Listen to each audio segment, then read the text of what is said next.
You and me, baby, ain't nothing but grapplers, so let's do it like Khamzat in a crucifix fashion. Do it next time.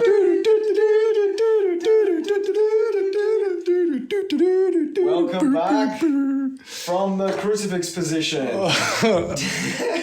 Lord has risen again, and his name is Khamzat, brother. We got a special guest, Khamzat, in the studio. Khamzat, how did it feel to get so many significant strikes on in a title fight like that? These guys, man.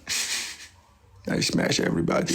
And he did. He fucked him up. Has there ever been so many 10-8s in a championship fight? Absolutely not. Has there been a lopsided UFC fight that bad? Like, I feel like even Pena and Nunes, when Nunes got 50-45'd, when Pena got 50-45 by Nunes, she still looked better. Like, you've got Dricus, who smiled while his dreams got ripped away from him. Yeah, it's crazy to see a guy that big get dominated by a former welterweight, you know? And, he's just to have someone in one position like that. That is, like, why people train. It's like, I don't want that to happen to me.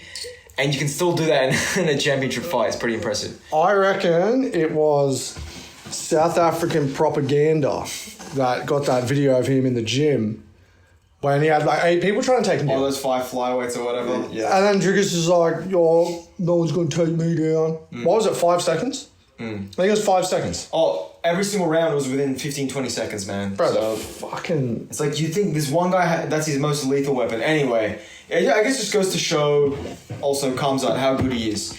And like, one thing I was noticing was just the technique in his takedowns.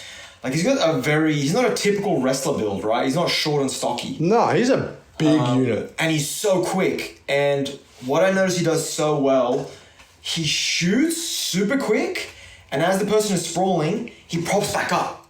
He's not like driving a lot. He'll shoot and prop back up and then get behind the opponent. It's like, okay, great, he's already got your back. You know? Or he's already at your hips.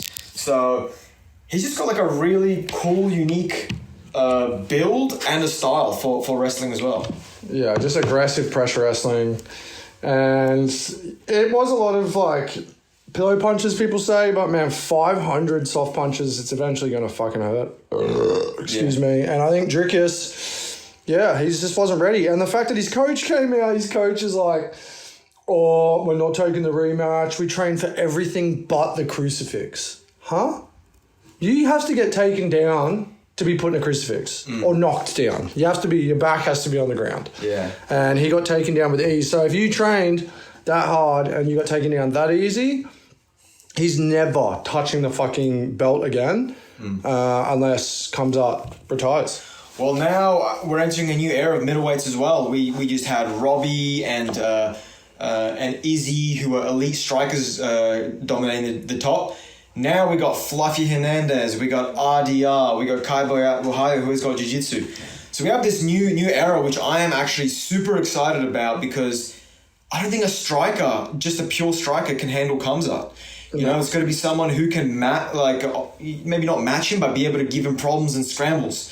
You know, like for me, Fluffy really stands out because I feel like pushing Khamzat and getting him on the back foot can really tire him out. I think RDR could do some really cool stuff with his guard. Honestly, either of those two, even Kaio actually, I haven't seen too much of his ground game, but like, he's Brazilian, he's got jiu-jitsu, so I'm actually super hyped about middleweight. Yeah, I think middleweight definitely needed a reset. You know, you've got fucking ex-champions like Sean Strickland and shit. That's when you know your division is fucking like, shambles. Okay, what's going on? Yeah, that shit is fucked. So it's good. It's good that we get a reset. People are crying that Khamzat's boring, crotch sniff, this and that. Look, I'm a big crotch sniff hater. Anti-crotch sniff. I'm a freaking anti-crotch sniff advocate for sure, but it was so impressive. Fucking Dricus is massive. Yeah.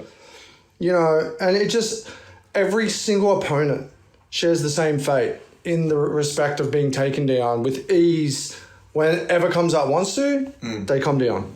And I just think people need to give Khamzat more credit. Yeah, the one guy who's given him the biggest run for his money to me was Gilbert Burns, because he had, and this is why I'm talking about the jiu-jitsu, he had the ground game and the scrambles to like, you know, do stuff and negate. And he's like a 4-time ADCC champion winner, so he's not like a... He's no scrub. Yeah. And then on the feet, he was actually like lighting him up. And that's when we saw Khamzat tired. Could that be because he was cutting so much to get to welterweight?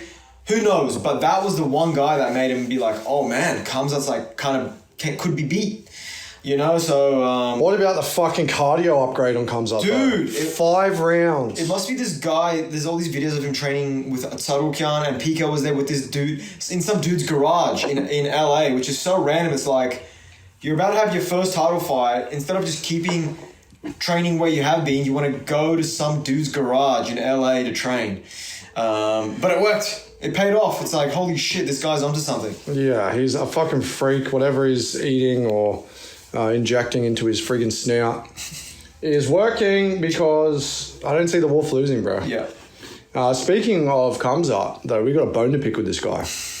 So we got scammed by Khamzat. And he won... no, not with the Bitcoin. Yeah, not with the freaking Borz coin or Borz coin. Smash coin, whatever it was. We're not that dumb. I actually gifted Johnny a birthday present 2 years ago, I think. No, that was last year. Last year, 6 months ago. Fucking surely it was fucking longer than that. No, dude, it was December last year. All right, well, whenever it was December last year. No, you're right. Time does fly. It was a meet and greet, and like, yeah, I had the chance to like train with him if you wanted to. There's all these different tiered packages, and I'm just gonna pull up. So, this is from ESB Inquiries. As promised to you all, Khamzat will finally make the visit to Australia this December. For this year? So this is this year, yeah, December. Oh, I didn't hear about this one. Okay. And yeah, he was supposed to come fucking twice, postponed it, and not cancelling it so they can keep the money. So they're just going to postpone it forever. So thanks for that, Khamzat. Really appreciate it. Make money, go home, be happy. Yeah, legit. I don't give a fuck about these guys, brother. I just take their money and go home. I give to Chechens. Yeah, fucking love that from you, Khamzat. But moving on. Never say never. Until it's cancelled, it's still a possibility. Yeah. Johnny's about to invest in fucking Borz coin. Okay, but what are the other highlights from the weekend? I mean, Bellator got fucking proven to be shit again. The pattern continues, right? Like, something about the bright lights of the UFC, man. It can either turn you timid, like Pitbull into a Chihuahua, or you just go too hard and just get clipped against, Lerone. Like, the matchup was perfect for it, you know? An aggressive, excited guy against a fucking sniper like that, you know? So far, I think they're 3-0. Patchy Mix, Pitbull, and... 0-3. Oh, yeah, 0-3. You know what I mean. They're 3-0 for sucking, for sure. But the bounce back is strong, so I'm excited to see. Pico looked good, man. He did. He looked good. The body shots you were talking about look fucking nice. Yeah, bro. He's got mad body rips. But I think, like you were making a point earlier about the firefight. Sometimes you get overzealous. And he definitely got overzealous, you know. He's going up against an undefeated UFC fighter, you know, in the conversation for a title run, and he got too big for his boots, and it got absolutely destroyed. At one point, I thought he wasn't going to stand up. He was fucked. Yeah, like when they zoomed in on his face, it was pretty terrifying, wasn't it? Yeah, he was absolutely wrecked. But speaking of spinning elbows, the Marlboro militia stand up. Yeah, bro, let's go. I faded Carlos Prado. I'm gonna keep fading a smoker. To be honest, I'm gonna keep doing it. Yeah, I'm gonna keep doing it. Out of like pride and ethics, morals. Out of like, why he shouldn't be able to do this. His lungs should be... Can't keep getting away with this. But apparently in Thailand, that's so normal. Yeah. He lived there for 6 years, I think. Yeah, they pump darts in between fights. Yeah, they pump darts and they fight non-stop. So, and he looked good, man. He looked really good. I thought he was going to use his grappling more because he was saying that in his fight, but he just I think from the first bell, he just felt like, yeah, I got this guy's number. What about how in his post-fight speech, where he's like, I'm going to continue to party, I'm going to continue to drink. And you got to love that. He's like, I want to live my life. Fucking legend. It's like, dude, if like, Let's the normal. Same as Tim Elliott. He's like, yeah, I know I'm not. Like, I'm happy to be a gatekeeper. Yeah. And look what he do. He just pulled out a guy. He just fucking submitted Kaya Sakura. He's like, not everyone is going to be the UFC champion. So he's like, yeah, I'm happy. He's like, I love my job. Yeah. I get to spend so much time with my daughter because she comes to the gym with me and then I spend the rest of the day with her. It's like, dude, this guy actually... He's won. Yeah, he's winning, exactly. Yeah, 100%. And that was the last fight. It's the last fight in his contract. And he's definitely giving him a new one. Yeah, Dana said he's definitely going to re-sign him. He's like, I love Tim Elliott. Me too, man. His fighting style is so unique, right? It's crazy. It's like a fucking Clay Guida style of like constant erratic movement. Yeah, just like throwing you off. And I'm talking like OG Clay Guida, not fucking 2024 Clay Guida. CTE Guida. Yeah. But Kai, man, I do hope big things for him. Hopefully they give him a striker so they can just put on a striking performance. You know, get a W under his belt. It's rough because he's been submitted in round 2 twice in a row. Yeah. Obviously, Pantoja. That's understandable. But yeah, Tim Elliott. That's he did well. Yeah, I reckon a lot of people's multis were fucked from that. So many people would have had Asakura. Kai, where it's like he's fighting a guy who's got, I think he's got like the most takedowns or something in flyweight history. Tim Elliott. Yeah, like he's an OG, man. He fought Demetrius Johnson, you know. Yeah, he's been around for fucking ever. Yeah, but well, speaking of champs, looks like we got a matchup for our boy Volky. Fucking oath. Which is an interesting matchup, man. I'm honestly, after that last fight with Volk that we watched together, that's probably the first fight where I was just like, to see, like, obviously he won it. It was a dicey one, and honestly, his face after it, he did not look like he enjoyed that. Yeah, it's like he was worried. Like, yeah, he's like, do I still want to keep having these intense fights, you know? And so now I'm just like, okay, who's going to be a matchup that he can win? that he can win, because he's our boy. We want to see him fight as long as possible. And before this, they were talking about Mobstar. And to me, I know Volk's like good wrestling, but dude, the older you get, man, the harder it is to just push the pace in wrestling. Yeah. I've got confidence that it would be very hard to take Volk down or keep him down. Exactly. But like someone like what's his name? Pico? To me was like, yeah, Volk could have just fight IQ'd him, you know? 100%. Now Lerone Murphy, here's another guy who's high fight IQ. He's like a Leon Edwards, just moving. This could be a grappler's delight for Volk. It could be. You know, like Pico had a lot of success with him doing that, and I think Volk could mix it up. So as a Volk fan, I'm like, this is a good matchup for him. But also Lerone's undefeated. You know, he's a tactical fighter, so everyone's undefeated till they're not. Exactly. But a fun fact about that fight, you had fucking Lerone Murphy threw 8 strikes the whole fight.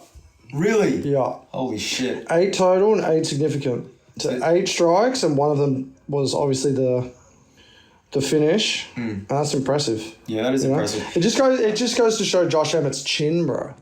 Again, we now, like, his chin's aging like fine wine. Yeah. They need to check his chin. Yeah. Get chin checked, bro. It's that goblin chin, dude. Yeah. Dvalishvili doesn't really get knocked out either. Yeah. But Darvish Willie, as freaking John Anik would call him. Calls him Darvish Willie. Was he on the broadcast? Anik? I didn't hear too much of him last time. It was Rogan DC, right? I mean, those two are usually carrying. Yeah, no, fucking Anik was there. Oh no! What's his face? The who from Whoville? The Irish Dragon, Paul Felder, right? Oh, Paul Felder. I think he was on there. I don't know. I had the commentary turned down, to be honest. Okay, fair enough. And it was very enjoyable. I didn't want to hear about calf kicks from Joe. I didn't want to hear about, this guy's a stud, man. From DC. I didn't want to hear any of that shit. Just let me watch the fights.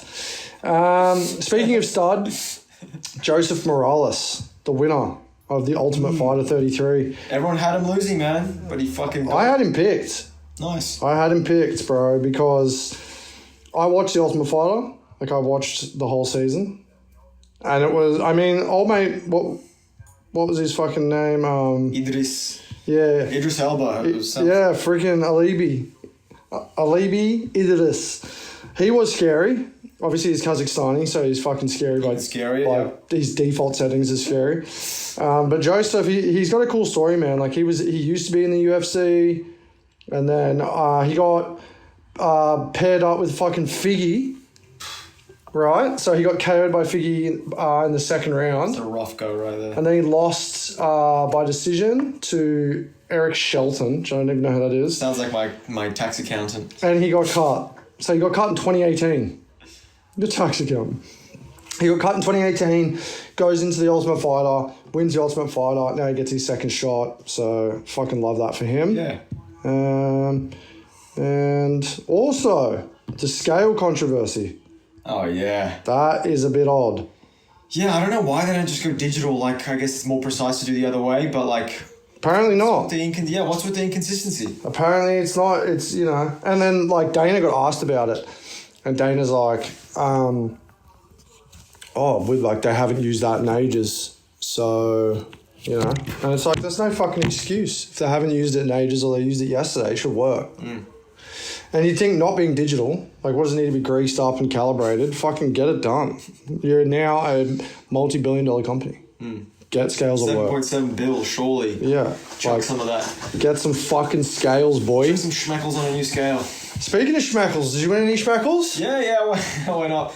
I would have won, like, a lot if DDP won. He was my multi on most of them. For me, MVP and Oleg Shaychuk, they were the MVP. Just, man, no one can solve that puzzle. It's still so impressive.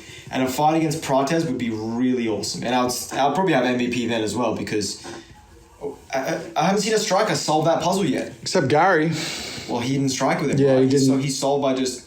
nullifying it. Just exactly, which is the way to do it. Like, honestly, I think that's the only way to be MVP. Bro, prime Izzy versus fucking MVP would feed... cities, bro. They would feed, definitely, yeah. They actually talked about that in the press conference. He's like, "Oh, would you fight?" And his instant answer was like, "No." But then he was like, "But we are prize fighters at the end of the day, and it'd have to be a big bag, you know." Who said that? MVP. MVP. Yeah. Have to be a big bag, innit? In it. And actually, man, I've been listening to a lot of his stuff. Like, he's got like a film company. Like, he's making moves, man. He wants to move into things, and he seemed to be in that creative space, you know, so... What's that new generation of fighters now? Everyone's getting, like, a YouTube page, like Volk, you know, fucking DJ. Yeah. He's fucking killing it. And, yeah, I think it's good to kind of think... Because... Yeah, life after fighting. Yeah, you hear the same old story. Like, you've got the OGs of, like, the early days of the UFC. They're all cactus, bro. They're all fucking... not doing well, you know, and it's good that people are now forward thinking with shit like that. You know, I think people like Khabib and McGregor really showed how far you can take it with like Eagle Mobile, you know. He's got a mobile thing. Fucking yeah, Khabib's he's had it for ages, and like obviously McGregor had his whiskey and he has his stout and all that shit. But it's good. It's good that, you know, people have that forward thinking. You understand the game. Yeah, you don't want to just succumb to CTE and fucking murder your family. Like Chris Benoit. There's a UFC fighter who did that? No, he's a WWE. Fuck. Yeah, Chris Benoit. Friggin' ganked his whole family. Really sad. But anyway, moving on to the fucking... the card of this week? The card of this week, too. All right. Now, it's nowhere near as stacked and exciting, but there's some nuggets in there. Firstly, let's start with a ni hao, because we go to China for this card. So, do you know any Chinese? China. I know ni hao. Xie Xie. And any bad words? Can't say that. No, but they're not going to flag us. No, I'm kidding. I don't know anything. I mean, we could get away with some, right? Yeah, do you know one? Let me pull one up real quick. Yeah, I mean, the China card is always exciting. Try and say that. 去你的. I think it's da. 去你的. You think you making fun of my I was helping your dialect, bro. Alright, let me say one more thing. Here we go. Your grappling is... I said the English version. 你的情报为零. Ooh, sassy. She said it sassy as well. So say it. Your grappling is 0, which is... 你的情报为零. The fact that a Q is pronounced Xin just shows... I don't think I could make it in China. Surely you could. I don't even like... With a beautiful beard like yours, bro, you'd get the hot pots fucking left and right. I don't even like Chinese food, so... What? Yeah, I don't like sweet. You probably don't like freaking like westernized Chinese. Like sweet and sour pork. Yeah, maybe. Yeah, that's not China. They don't have that in China. I gotta go into the depths. Yeah, bro, you can have authentic Chinese. I actually went to China and walked the Great Wall. It's fucking beautiful. Did you? Yeah. When? Ages ago. When you were a kid? Like 2014. Well, I would have known you then. Yeah, you did. You went in Vietnam? Yeah. Oh, so we just did a trip. Yeah. Oh, okay, that's hectic. Yeah, I went past they have like a little cut off. Yeah. For like, this is where the tourists usually stop, but you can go further and it becomes like you're climbing up a mountain. Like it's not flat or straight. It's fucking tiring. Cool. But yeah, it's a fun fact for you. Was it easy to get by with like, did you need to know Chinese or? Nah. So you can speak English? Yeah, I mean, I would just fucking figure it out, you know? Just point at stuff. So you should. Talk slow. And Pull stuff up on my phone. Okay, well, the fact that you don't know any Chinese other than Ni Hao just shows that it's possible. Yeah, 100%. I mean, I lived in Vietnam. I couldn't speak Vietnamese. All right. So, yes, we are going to China. And it's friggin' stacked. It's also at 5 p.m. on Saturday. On a Saturday. Yeah. So it's like what the Yanks are used to, you know? 100%. So it'd be kind of cool to experience that a little bit. Is there anyone you're excited for on this one? Well, there's a few little, like, I don't know about exciting. There's a few little, like, honourable mentions in the preliminaries. You know, we've got Austin Hubbard. He was on The Ultimate Fighter. Yep. He's fighting Zhu Rong.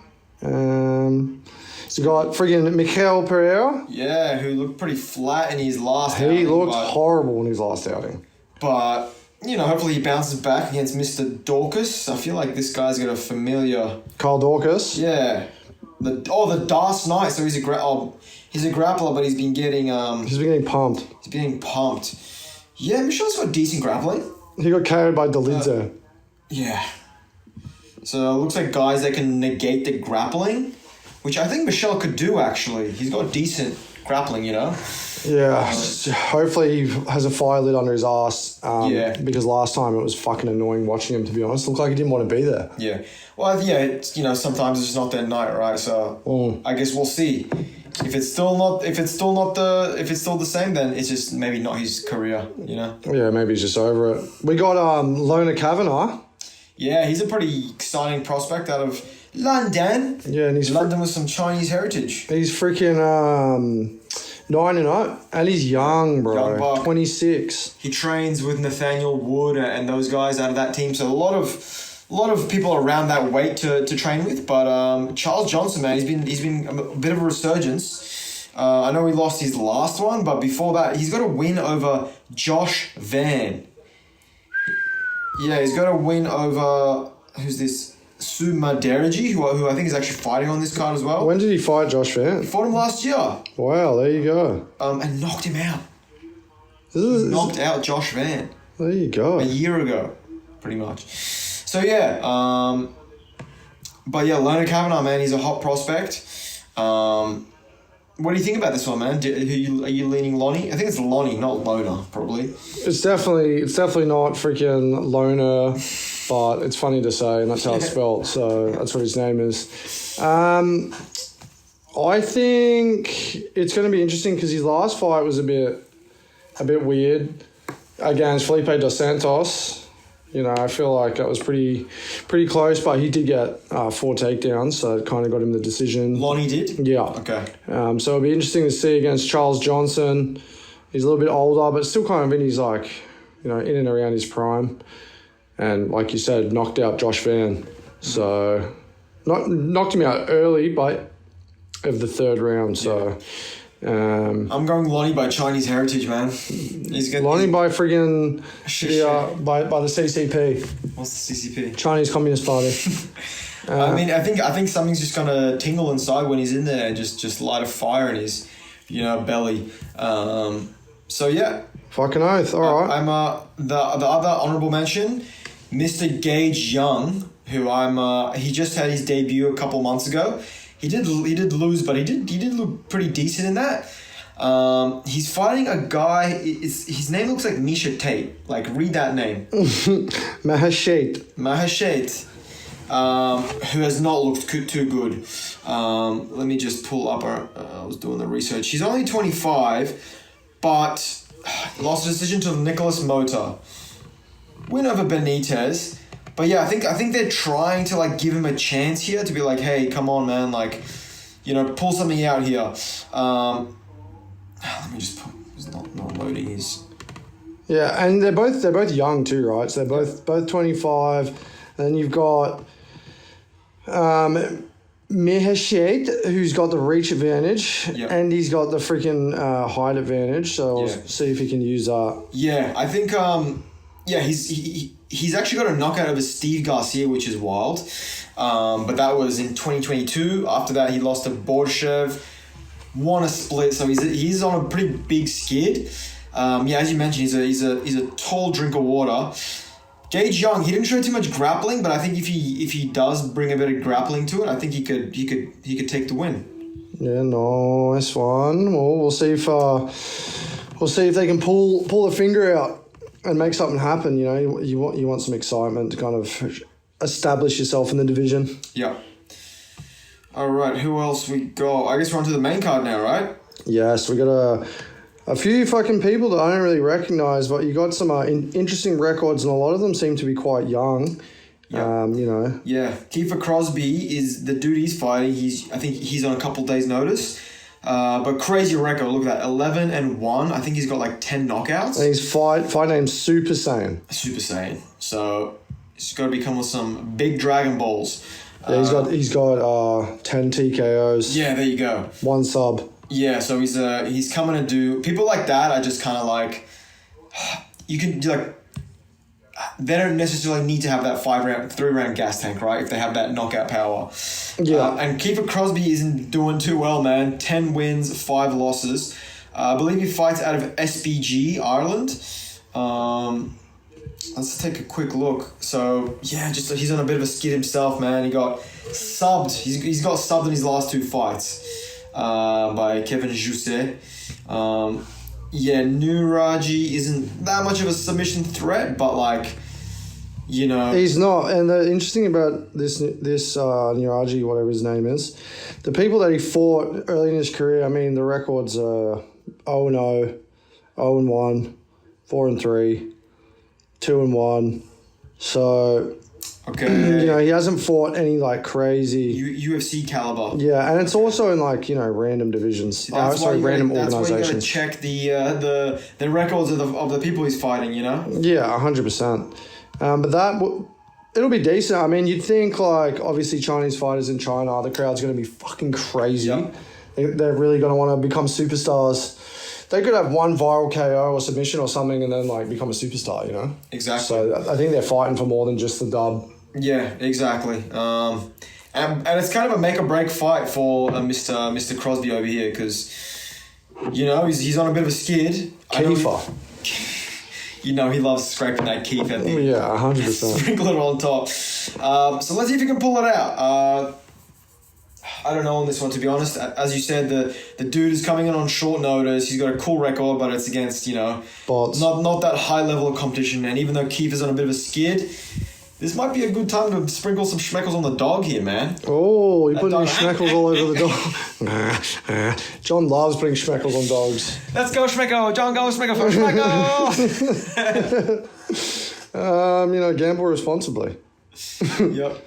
All right, now moving on. Kevin Borz versus Su Madari.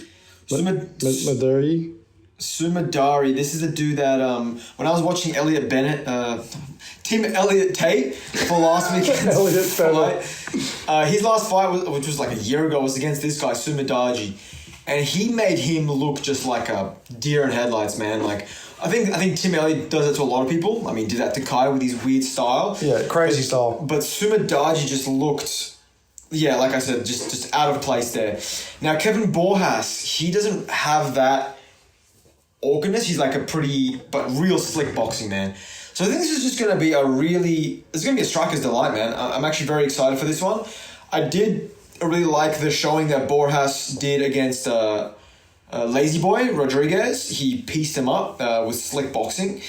I hope he can do that here, man. He just looked nice, but I think this would be a striker's delight over here. Fucking oath. Sign me up to any strike delight. I think you pretty much hit the nail on the head. It's pretty even. Obviously, you've got height and reach favouring Sue, but it's gonna be good, man. I'm actually excited, and I'm glad it's on Saturday. Even better. Yep. Well, let's move from the lightest flyweights to the heavyweights, because you got Sergey Pavlovich against, I think his name's Salsa Boy. Legit, it is Salsa Boy. Freaking Waldo Cortez Acosta. Which is just a clash of cultures. This is why we love the sport. Who knew that a Russian and a Cuban would be meeting in the middle and doing the salsa with some punches? Yeah, they're doing like the most violent version of salsa. So it's extra hot. Dude. Yeah, just so spicy. There's nothing more spicy than being punched in the mouth. And you know Russians can't handle heat, bro. They're David just tried some borscht tonight, actually. I brought some of my mum's homemade borscht.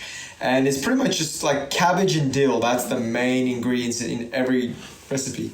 Fucking oath, it was delicious. Shout out to Johnny's beautiful mother for the homemade the borscht. John tried to palm it off it as his own. But I didn't know you assumed. But then... And I had the honour. But then... I had the honour. He woke up to himself and realised that he would have way more paprika in it if he made it. Moving on, yes, they're big dogs swinging for the fences. You've got a massive reach advantage on Sergey. Yeah. Like, it is fucking diabolical. And they're the same height, basically. Same height. I think the thing with Waldo, though, most of his weight's in his gut.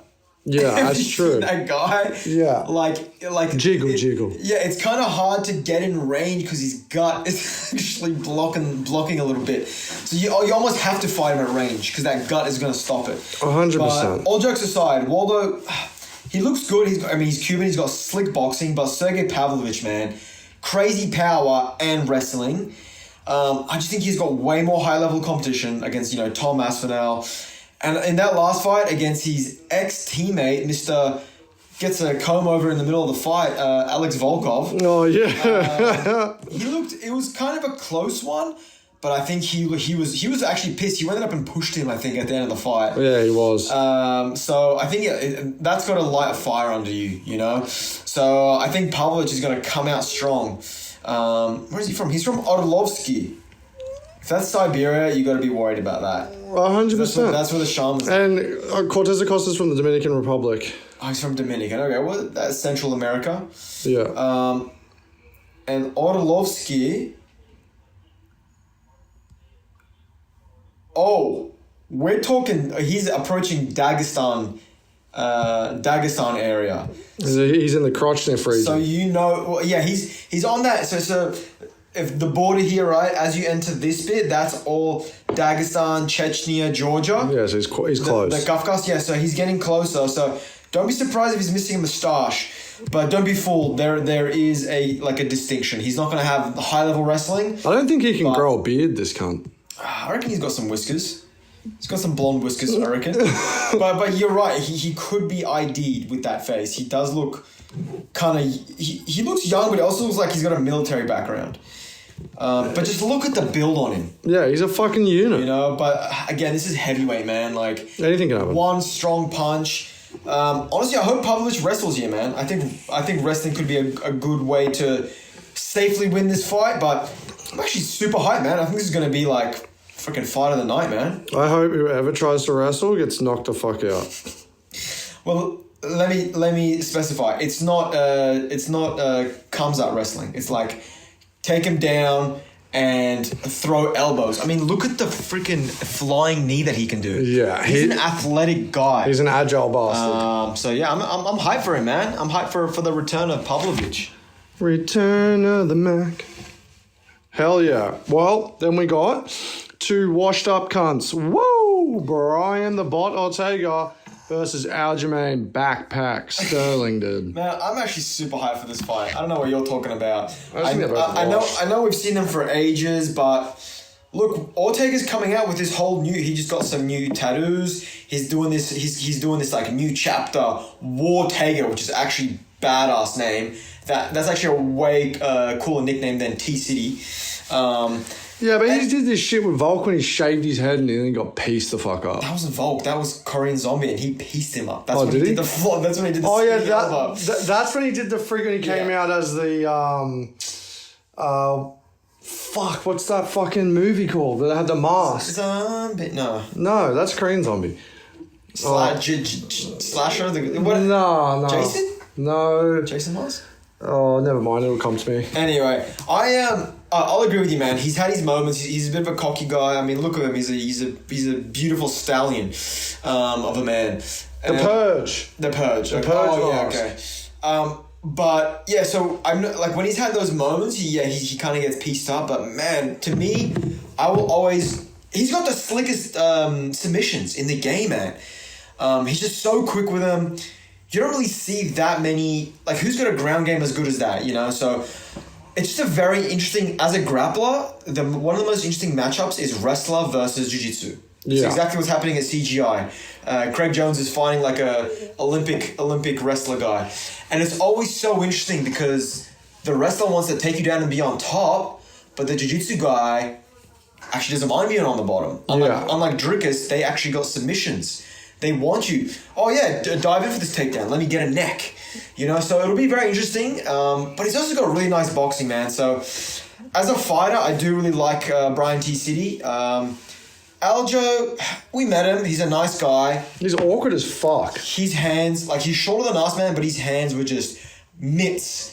Just baseball mitts, man. And just a bit of a boring fighter, man. Like, he'll kick you from range and then just try to control you on the ground, you know? So, give me the guy that's actually going to hunt submissions. But, don't get me wrong, this could be a decision win for Aldo, or I'm hoping either a nice sub or a knockout for Ortega. Fucking oath. What are you leading to, man? Honestly, it's hard to say. I think they're both washed. Who would I prefer to win? T-City. I think T-City's a fucking mad dog. Me calling him washed is... I mean, he's fucking been in wars. He's done his thing. Take a chin. He's got a chin as well. He's got a chin of note, but he's 34. He's had some rough fucking losses. I think just sail off into the sunset, T-City. But At you know 34? what? Yeah, you do. Yeah, but it's just his last fight, bro. It's just, I don't know. And like he's not... Yeah, he didn't look too good in his last one. No. Against Lopez, right? Yeah. Yeah. Yeah, but he just got cracked at the start real quick. Yeah, he got fucked at the start. But then, he just looked like he never really, bounced back. So, yeah, I always like to me, again, that is fighting, you come off a really bad loss and you, reprogram. Yeah, rebuild, So, and again, I am always going to go for the more exciting fighter in Ortega. I'm going to go Ortega. I don't like Sterling. Yeah. I don't care if I met him. He's awkward and weird. And now the big dogs. Big dogs. Fucking Johnny freaking breakdancing Walker. And get your freaking Zhangs out for Zhang Mingyang. He's got a cool nickname too, the Mountain Tiger dude. Yeah, bro. It's freaking hectic. And man, what about him versus Anthony Smith? Jeez Louise. Piggy Poodle got executed, bro. He got turned into bacon in the octagon in 4K. Yeah, it was a rough look. It's interesting. We didn't post this one, guys, but we actually talked about Zhang in the first ever pilot episode we did.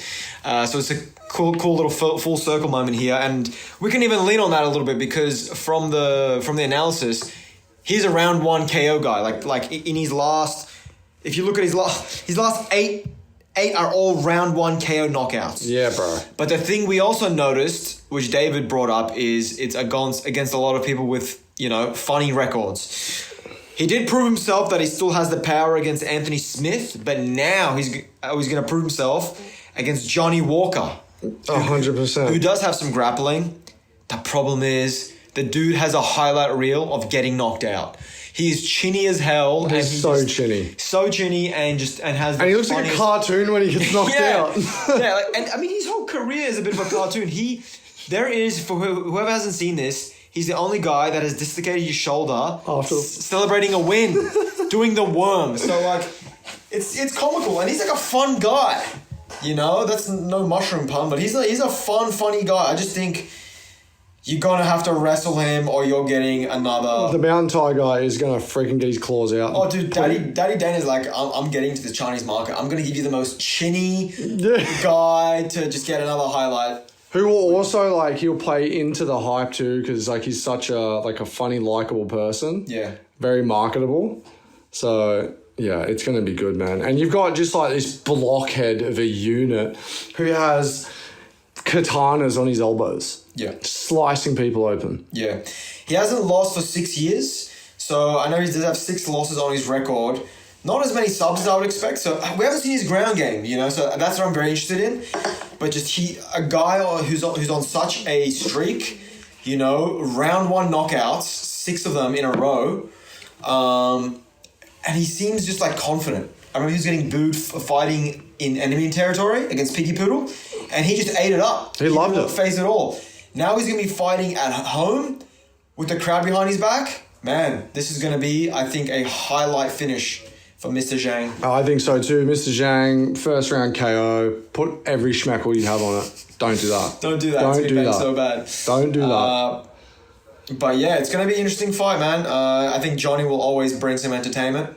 Who knows, man? His brother or like Volta Walker. Yeah. They have the most random. He lives in Russia, and he's like a heel hook specialist. Legit. So maybe he taught him a thing or two, and he can get. I mean, that's going to be the path to victory, I think. The thing is, you're fighting a 27-year-old hot prospect in Mingyang, man. In enemy territory. Yeah. You know, it's going to be interesting. I think I think Johnny Walker is going to be Johnny Walker and try and do some crazy bullshit, get caught, get clipped, and have a cartoon like KO. And then he'll be looking up at the bright lights with his back to the floor. One fight that might be interesting to look at is against Kutalaba because he actually fought back to get a sub over him. So, and Eon is also a very heavy-handed guy. But yeah, that was 3 years ago. He hasn't Eon is since. Eon's also a bit of a cartoon as well, you know. Like Yeah. the freaking Hulk with all the paint and shit, and then he just gets absolutely wrecked. So We've got to take into account because you know there's peaks and troughs, right? And you got to see what type of fighter, you know, what state was that fighter in, you know? Was he on an up? Was he on a down? Ebo's actually on a bit of an up recently, but yeah, I think at that point, yeah, Johnny just got him.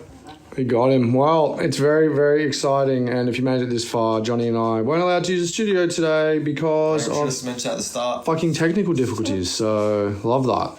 Hopefully next week we are back in our usual habitat. And if you're still here, like, share, comment, show your friends. Boost the algorithm. Yep. Peace. Peace out. Enjoy, guys.